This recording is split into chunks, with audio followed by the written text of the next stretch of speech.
Jadi inilah rasa hati saya, tidak ada menyeting, tidak ada dia bikin-bikin, ini betul-betul ungkapan hati dia karena dia merasa dia itu ingat selalu. Dan Jero Jaran ini yang juga ingat bagaimana perjalanan si almarhum De Budi dan Jero Daulah yang masih ada, masih segar, itu bagaimana perjalanan.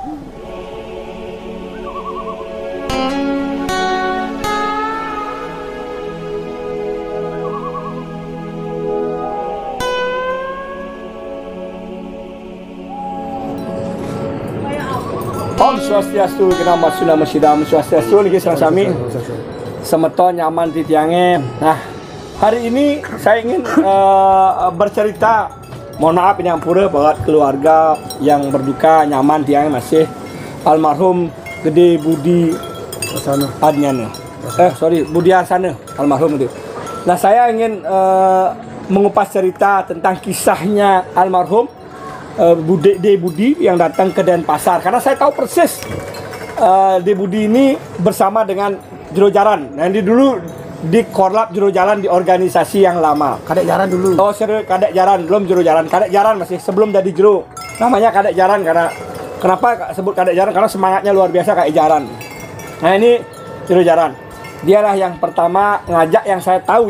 Mohon maaf nanti kita akan dengarkan kesaksiannya. Ini bersaksi dengan Asap Dupe untuk bercerita tentang kisah almarhum ketika pertama datang ke Denpasar bersama kakaknya Jero Daulah. Bagaimana kisahnya? Gimana? Silakan Jero, buka maskernya Jero.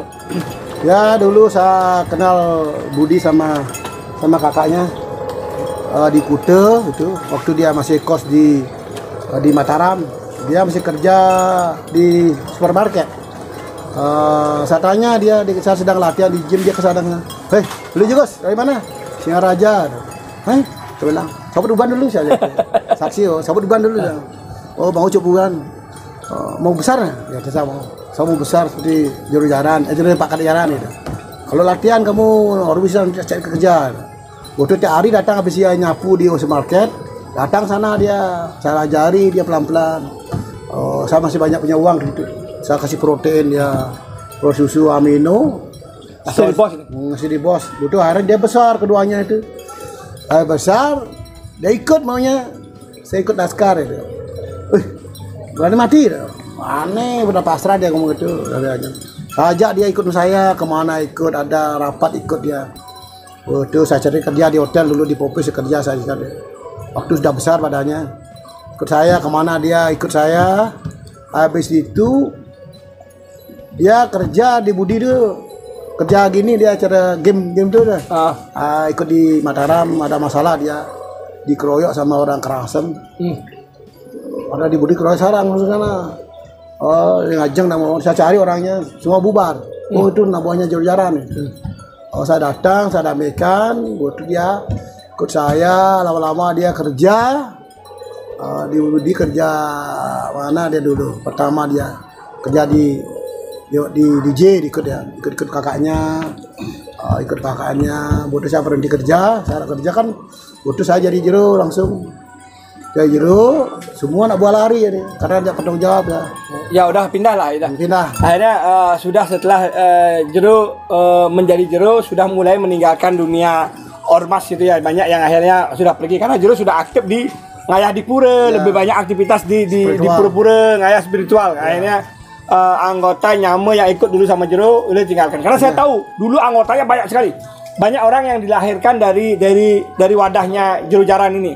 Dari wadah korlapnya Jero Jaran. Kalau dulu kita sebut korlap ya di organisasi. Belum ada di Kute korlap, belum ada belum ada. Saya belum ada di korlap di Kute malah. Saya sebagai Kute semua. Oh, ini yang pertama katanya. Saya Bukit juga pegang Pecatu. Sampai Pecatu dia anggotanya banyak sampai Pecatu. Nusa Dua, yang Gria. Saya punya anak buah tuh.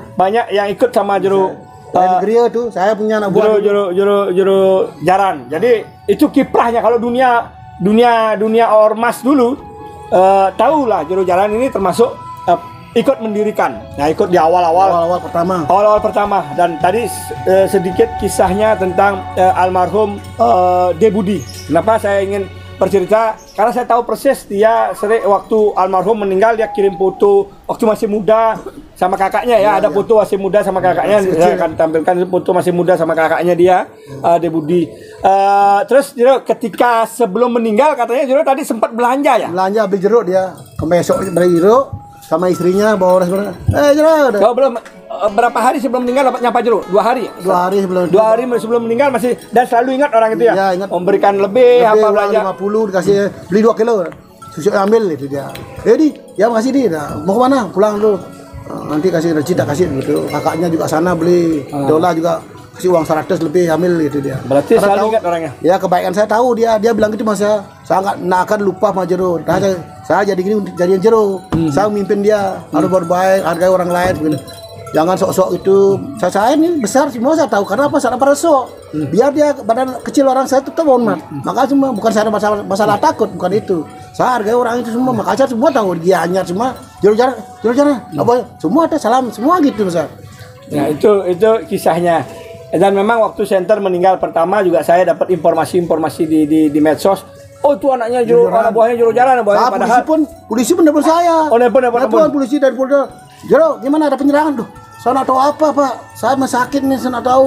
Nggak ada penyerangan, nggak tahu masalah itu. Saya sudah pindah ke yayasan Pak. Kamu nggak punya buah tuh. Pak, saya masih sakit, saya matikan langsung. Saya telepon ya polisi. Sampai ada yang begitu karena memang informasi di luar di aparat juga dianggap masih di bawahnya Jero Jalan dan Jero Jalan ini masih di organisasi padahal Jero Jalan sekarang sudah ikut yayasan. Dia tadi cerita, Jero saya jual buah sekarang. Wah itu semangat bagus daripada melakukan hal-hal yang tidak berbuatlah positif karena disitulah anugerah. Nah hari ini kebetulan ada rame-rame nyama Semeton juga hadir. Ya kita hanya untuk mendengarkan cerita kisah tentang almarhum De Budi, bagaimana perjalanan beliau di awal ke Denpasar almarhum, dan inilah sosok yang menjadi panutannya almarhum De Budi ini. Jero Jalan lah yang selalu menuntun dan membimbing.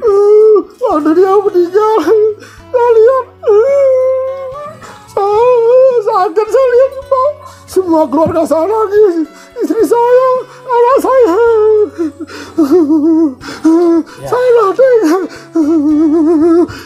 Betul dekat ya Jero ya, betul dekat karena anak saya, istri saya semua menangis. Saya sakit sesak.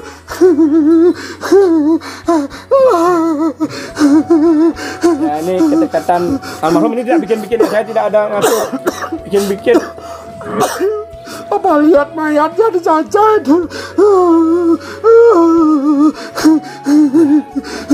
Ini ya semoga beliau dapat tempat Jero ya. Doakan Jero. Ya Jero ini orang baik. Jero Jalan saya tahu sendiri walaupun dia badannya besar tapi hatinya mulia, hatinya baik sekali. Jadi inilah rasa hati saya, tidak ada menyeting, tidak ada dia bikin-bikin, ini betul-betul ungkapan hati dia karena dia merasa dia itu ingat selalu. Dan Jero Jalan ini yang juga ingat bagaimana perjalanan si almarhum De Budi dan Jero Dolah yang masih ada, masih segar, itu bagaimana perjalanannya. Saya tiap lihat ada orang cerita mau saya dengar, ada yang cerita gini, nggak mau saya dengar, saya matikan langsung karena saya sakit, saya nggak bisa ngomong, sesak saya. Saya sering ke rumah, ada keluarganya, bapaknya juga datang, semua pernah ke rumah saya tidur, semuanya itu keluarga saya datang. Waktu masih banyak uang saya pulang, saya bekali dia 200 semua itu bapaknya meninggal, saya sok juga. Nggak tahu saya bagaimana, pas rasa sakit bapak meninggal. Nggak bisa kemana, akhirnya anak saya menengok ke Singaraja. Itu juga waktu kubur dipoto, saya dikirim, saya kaget, saya matikan langsung HP-nya itu. Bukan saya takut melihat almarhum, saya kan takut saya. Gitu, kasihan ya, kasihan nggak bisa gitu. Iya, apalagi saya lihat fotonya dicacah tuh gini, tolong gitu. Wih, sakit hati saya. Ya, jadi itu ini ya yang disampaikan oleh Jero Jalan tentang kisah persahabatan. Terima kasih Jero ya sudah mau cerita, ini menyaksikan nyama-nyama. Tidak ada maksud apa, hanya ingin mengungkap kisah bagaimana almarhum dulu karena beliau mempunyai kisah histori yang sangat dekat.